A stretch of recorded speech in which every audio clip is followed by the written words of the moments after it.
Hello guys, good afternoon. Once again welcome back to my YouTube channel Jiya and Diya English classes. तो आज हमारा जो नया टॉपिक है वो है पास्ट, क्योंकि इसके पिछले क्लास में हमने प्रेजेंट के हर एक टेंस को बहुत अच्छी तरह से कवर किया।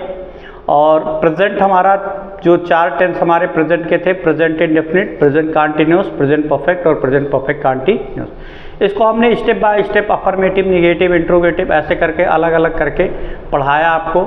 और उम्मीद करता हूँ कि आप लोगों को अच्छी तरह से समझ में आया। कुछ ऐसे भी कमेंट आए जिससे ये लगा कि हाँ, मुझे भी तसल्ली होती है कि जब आप लोग कमेंट करते हैं कि हाँ सर मुझे बहुत अच्छा लगा या आपका क्लास समझ में आया, तो ऐसे ही उत्साह वर्धन कीजिए। और जिन लोगों ने अभी चैनल को भाई सब्सक्राइब नहीं किया तो सब्सक्राइब कर ले जल्दी से, क्योंकि अब इसके बाद का जैसे ही आपका टेंस खत्म हुआ बहुत ही इंटरेस्टेड क्लास आपका होने वाला रहेगा, या बहुत ही इंटरेस्टेड क्लास होगा, क्योंकि उसके बाद मैं लाइव भी आ जाऊंगा आप लोगों के बीच में। तो चलिए बिना देरी किए हुए हम आ जाते हैं आज के टॉपिक पे। और आज का हमारा जो टॉपिक है वो क्या है?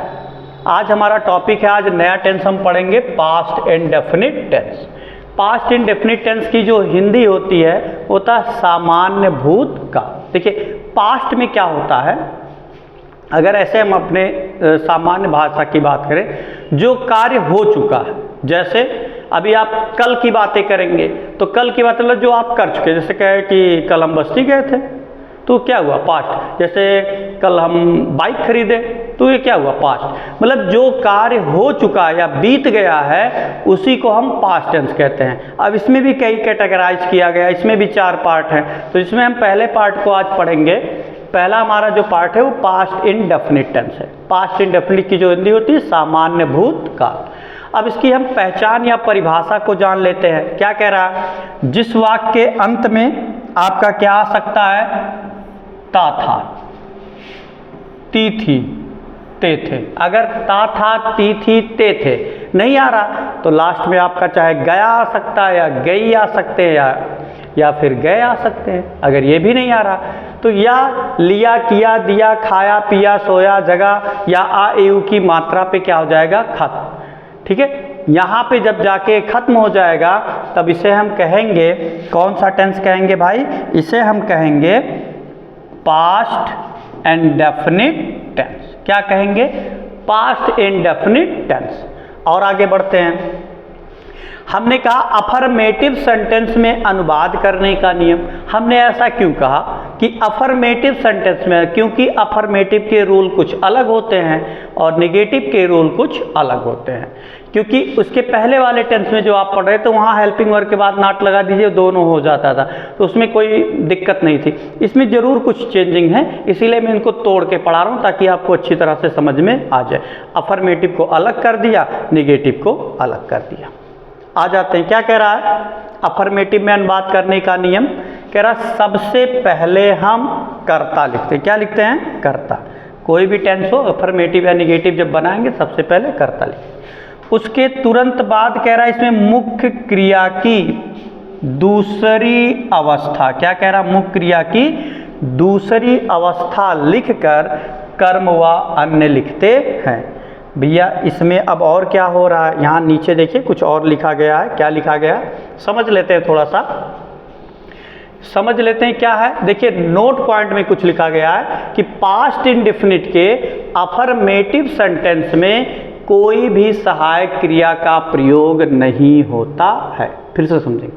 कह रहा पास्ट इंडेफिनिट के अफर्मेटिव में सहायक क्रिया का प्रयोग नहीं होता है। और फिर दूसरा है कि अफर्मेटिव सेंटेंस में कर्ता के तुरंत बाद मुख्य क्रिया की दूसरी अवस्था लिख देते हैं। क्या हो जाता है कि अफर्मेटिव सेंटेंस में कर्ता के तुरंत बाद हम क्या कर देते हैं भाई? मुख्य क्रिया की दूसरी अवस्था क्या लिख देते हैं? दूसरी। मतलब इसमें कर्ता के तुरंत बाद हम लिखेंगे मेन वर्ब, इसमें किसी सहायक क्रिया का प्रयोग नहीं होगा। कह रहा अगर इसमें कल आ गया, क्या आ गया? कल, तो कल की अंग्रेजी हम किससे लिखेंगे? स्टरडे से। किससे लिखेंगे? स्टरडे से। हमने स्ट्रक्चर बनाया अनुवाद करने के नियम में। अब इसी को हम थोड़ा सा एक्सरसाइज भी कर लेते हैं। 4-6 हमारे एक्सरसाइज है। जैसे देखिए हमको लिखना सबसे पहले सब्जेक्ट, क्या लिखना है, सबसे पहले कर्ता लिखना है, और कर्ता के तुरंत बाद हमको लिख देना है मेन वर्ब, और मेन वर्ब की कौन सी अवस्था लिखनी भाई, दूसरी अवस्था। सबसे पहले आप क्या लिखेंगे, कर्ता, क्या लिखेंगे, कर्ता। कर्ता के तुरंत बाद हम क्या लिखेंगे, मेन वर्ब की दूसरी अवस्था, उसके बाद आपका ऑब्जेक्ट होगा, और ऑब्जेक्ट के बाद अधिक। ये हमारा स्टेप है, ठीक। जैसे मैं लिखा मैंने आज एक पत्र लिखा, तो इसमें क्या आ गया, कर्ता मैंने, तो मैंने की अंग्रेजी क्या होगा, आई, क्या हो जाएगा आपका, आई। अब आई के तुरंत बाद हमको सहायक क्रिया नहीं लिखा, सीधे मेन वर्ब की दूसरी अवस्था। तो मेन वर्ब का मतलब इसमें कार्य क्या हो रहा है, तो कार्य क्या हो रहा है भैया, लिखने का कार्य हो रहा है, क्या हो रहा है, लिखने का। तो राइट मीन्स होता है लिखना, और राइट की जब हम दूसरी अवस्था लिखेंगे तो राइट की दूसरी अवस्था होती है रोट, क्या हो जाता है, रोट। रोट के बाद बचा क्या, एक पत्र, तो आई रोट अ लेटर, क्या हो जाएगा, I wrote a letter. Last में बच रहा है आज, तो यहाँ हो जाएगा टुडे, क्या हो जाएगा, टुडे। तो इस तरह से हमारा पहला जो है वो होता है कंप्लीट कि I wrote a letter today. आगे दूसरा, उसने कल एक गाना गाया, ठीक, उसने कल एक गाना गाया, तो भैया ठीक है, उसने गाया तो अच्छी बात है। आ जाते हैं, कह रहे उसने, तो करता क्या, उसने। अब उसने के लिए हम क्या लिख देंगे यहाँ, सी। सी लिख सकते हैं, ही भी लिख सकते हैं, ठीक है, या वह कल एक गाना गाई भी हो सकता है, या मतलब ऐसी प्राथमिकता दी जाती है कि गाना गाना और खाना पकाना, ये सब चीज़ों की अधिकतर फीमेल स्पेलिंग लिखी जाती है, मतलब सी। तो उसने कल एक गाना गाया, तो चलिए मेल के एक इंडिकेट कर रहा है, तो हम यहाँ ही भी लिख सकते हैं, यहाँ हो गया ही। अब ही के तुरंत बाद मेन वर्ब, तो मेन वर्ब हमारा क्या हो गया, यहाँ ही या सी दोनों में से कोई एक लिख सकते हैं, ठीक। मेन वर्ब गाना, तो क्रियात्मक सिंग माने गाना, तो सिंग की दूसरी अवस्था क्या हो जाएगी, सैंग, सैंग ए सॉन्ग, क्या हो जाएगा, ही सैंग ए सॉन्ग या सी सैंग ए सॉन्ग। अब बचा कल, तो कल की अंग्रेजी यहाँ हो जाएगी आपकी स्टरडे, क्या हो जाएगा, स्टरडे, क्या हो जाएगा, स्टरडे। क्लियर। और आगे अब एक चीज़ थोड़ा सा जानेंगे, इसमें मेन वर्ब की जो दूसरी और तीसरी अवस्था होती है, अधिकांशतः अगर देखा जाए तो तीसरी और दूसरी अवस्था सेम होती है, कहीं कहीं सिर्फ दूसरी अलग होगी और तीसरी अलग, लेकिन 50% प्लस ही जो आएगा वो तीसरी और दूसरी लगभग लगभग सेम ही होती है, ठीक है, लेकिन इन दोनों वाक्यों में अलग अलग है, दूसरी और तीसरी। नेक्स्ट आते हैं, और नेक्स्ट हमारा जो है, नेक्स्ट हमारा क्या कह रहा है कि मेरी माँ ने खाना पकाया, तो मेरी माँ ने, तो यहाँ आप लिख सकते हैं माई, यहाँ हो जाएगा आपका माई मदर, क्या हो जाएगा, माई मदर। अब माई मदर के बाद तुरंत हमको लिखना है मेन वर्ब, तो मेन वर्ब आपका है क्या, अब मेन वर्ब आपका क्या है भैया, पकाना, क्या है, पकाना, क्या है आपका, पकाना। तो किस चीज़ मीन्स होता है पकाना, यहाँ देखिए, एक मिनट थोड़ा सा इसको सही कर देते हैं, इसमें लिखना था माई, तो क्या माई मदर, मेन वर्ब पकाना, कुक, कुक माने होता है पकाना, कुक की दूसरी अवस्था क्या हो गया, कुक्ड, ठीक है। अब तीसरी और दूसरी सेम है इसकी, इसमें कोई परिवर्तन नहीं, इसका अलग अलग नहीं है, तो मेन वर्ब हो गया आपका cooked.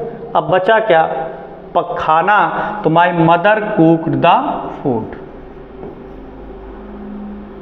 My mother cooked the food. अगला है, हमने यह खेल जीत लिया, क्या है, नेक्स्ट टॉपिक जो आपका है कि हमने यह खेल जीत लिया, तो हमने है, तो हमने की अंग्रेजी यहाँ लिखेंगे वी, और वी के तुरंत बाद हम लिखेंगे मेन वर्ब, तो मेन वर्ब आपका है जीतना, विन, और विन का दूसरी अवस्था होता ओन, क्या हो जाता है, ओन, WON, ओन, मतलब वी हमने, ओन जीत लिया, बचा क्या, यह खेल, तो यहाँ हो जाएगा दिस गेम, क्या हो जाएगा, दिस गेम।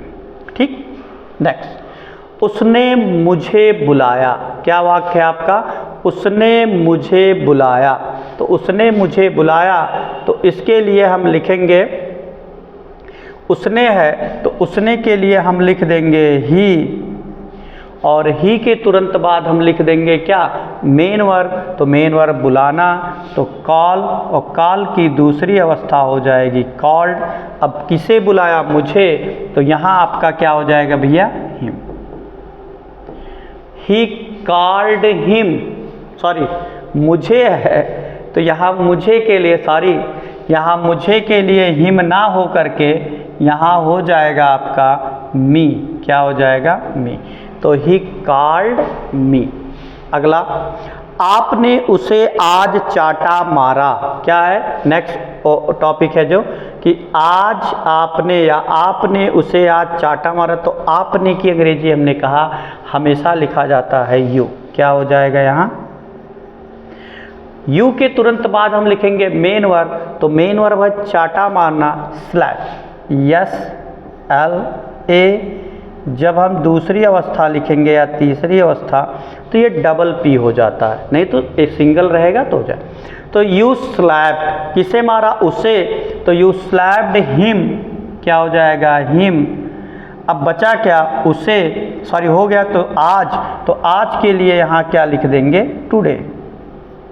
तो यू स्लैप्ड हिम टुडे, आज आपने उसे चाटा मारा या आपने उसे आज चाटा मारा। तो गाइस इस तरह से आपका पास्ट इंडेफिनिट होता है खत्म। अगर अच्छे से समझ में आया है तो वीडियो को लाइक, कमेंट और शेयर करें। जिन्होंने अभी सब्सक्राइब नहीं किया है उन लोगों से भी कहिए या उन लोगों तक इस वीडियो को पहुंचाइए, वो लाइक करें, शेयर करें, कमेंट करें। अगर इसमें कोई दुविधा है आपको तो वह भी बताएं आप लोग, उस दुविधा को आपके समस्या का मतलब जो दुविधा है उसका समाधान किया जाएगा। तो इस तरह से आपका पास्ट इंडेफिनिट होता है खत्म। अगले वीडियो में हम फिर एक बार हाजिर होंगे आप लोगों के साथ इसका नेगेटिव लेकर के। तब तक के लिए जय हिंद, जय भारत।